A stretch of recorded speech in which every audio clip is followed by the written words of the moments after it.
तो अध्याय सेनापतियों सहित महिषासुर का वध। जगदम्बा के श्री अंगों की कांति उदय काल के सहस्त्रों सूर्य के समान है। वे लाल रंग की रेशमी साड़ी पहने हुए हैं।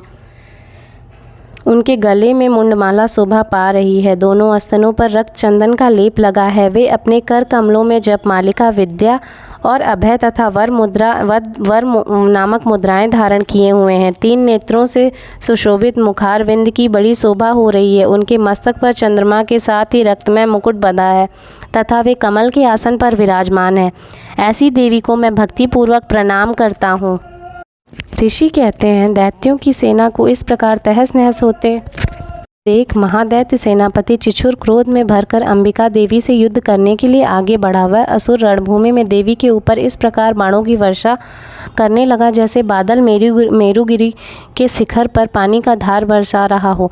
तब देवी ने अपने बाणों से उसके बाण समूह को अनायास ही काटकर उसके घोड़े और सारथी को भी मार डाला। साथ ही उसके धनुष तथा अत्यंत ऊंची ध्वजा को भी तत्काल काट गिराया।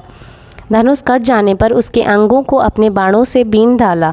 धनुष, रथ, घोड़े और सारथी के नष्ट हो जाने पर वह असुर ढाल और तलवार लेकर देवी की ओर दौड़ा। उसने तीखी धार वाली तलवार से सिंह के मस्तक पर चोट करके देवी की भी बाएं भुजा में बड़े वेग से प्रहार किया। राजन, देवी की बाह पर पहुँचते ही वह तलवार टूट गई। फिर तो क्रोध से लाल आंखें करके उस राक्षस ने शूल हाथ में ले लिया और उसे भी उस महादैत्य ने भगवती भद्रकाली के ऊपर चलाया। वह शूल आकाश में गिरते हुए सूर्यमंडल की भांति अपने तेज से प्रज्वलित हो उठा। उस शूल को अपनी ओर आते देख देवी ने भी शूल का प्रहार किया। उससे राक्षसों के शूल के सैकड़ों टुकड़े हो गए। साथ ही महादैत्य चिछुर की भी धज्जियां उड़ गईं। वह प्राणों से हाथ धो बैठा। महिषासुर के सेनापति उस महापराक्रमी चिछुर के मारे जाने पर देवताओं को पीड़ा देने वाला चामर हाथी पर चढ़कर आया। उसने भी देवी के ऊपर शक्ति का प्रहार किया, किंतु जगदम्बा ने उसे अपने हुंकार से ही आहत एवं निष्प्रभ करके तत्काल पृथ्वी पर गिरा दिया। शक्ति टूटकर गिरी हुई देख चामर को बड़ा क्रोध हुआ। अब उसने शूल चलाया, किंतु देवी ने उसे भी अपने बाणों द्वारा काट डाला। इतने में देवी का सिंह उछल कर हाथी के मस्तक पर चढ़ बैठा और उस दैत्य के साथ खूब जोर लगाकर बाह युद्ध करने लगा। वह दोनों लड़ते लड़ते हाथी से पृथ्वी पर आ गए। अत्यंत क्रोध में भरकर एक दूसरे पर बड़े भयंकर प्रहार करते हुए लड़ने लगे। तदंतर सिंह बड़े वेग से आकाश की ओर उछला और उधर से गिरते समय उसने पंजों की मार से चामर का सिर धड़ से अलग कर दिया। इसी प्रकार उदग्र भी शिला और वृक्ष आदि का मार खाकर रणभूमि में देवी के हाथों मारा गया तथा कराल भी दांतों, मुक्कों और थप्पड़ों की चोट से धाराशायी हो गया। क्रोध में भरी हुई देवी ने गदा की चोट से उद्यत का कचूमर निकाल डाला। भिंदी पाल से भास्कलों तथा बाणों से ताम्र और अंधक को मौत के घाट उतार दिया। 3 नेत्रों वाली परमेश्वरी ने त्रिशूल से उग्रास से उग्रवीर तथा महाहनु नामक दैत्य को मार डाला।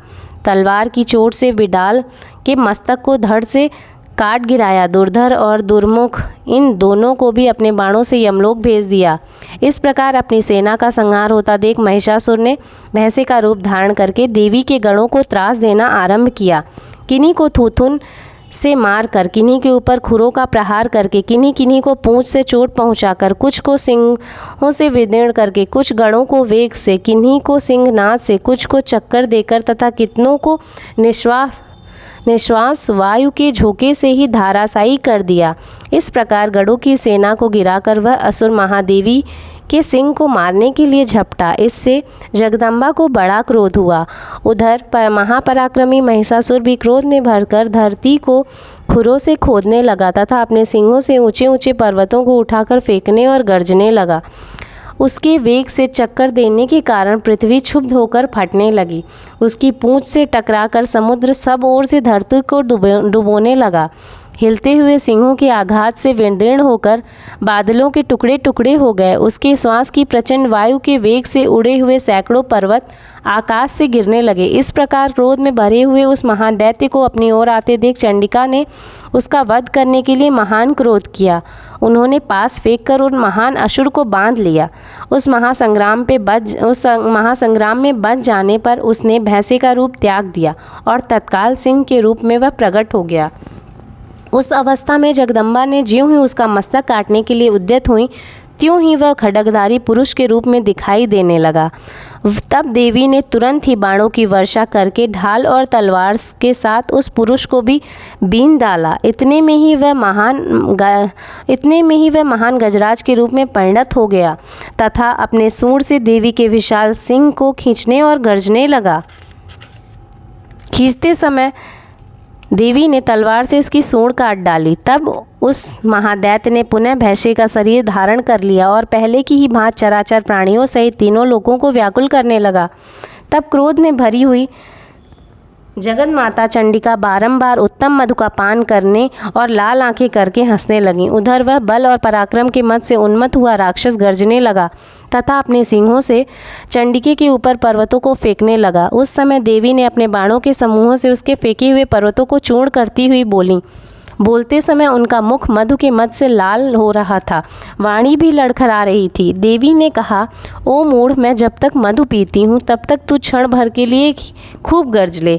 मेरे हाथों यहीं तेरी मृत्यु हो जाने पर अब शीघ्र ही देवता भी गर्जना करेंगे। ऋषि कहते हैं, यूँ कहकर देवी उछली और उस महादैत्य के ऊपर चढ़ गईं। फिर अपने पैरों से उसे दबाकर उन्होंने सूल से उसके कंठ में आघात किया। उनके पैरों से दबा होने पर भी महिषासुर अपने मुख से अभी आधे शरीर से ही वह बाहर निकलने पाया था कि देवी ने अपने प्रभाव से उसे रोक दिया। आधा निकला होने पर भी वह महादैत्य देवी से युद्ध करने लगा। तब देवी ने बहुत बड़ी तलवार से उसका मस्तक काट गिराया।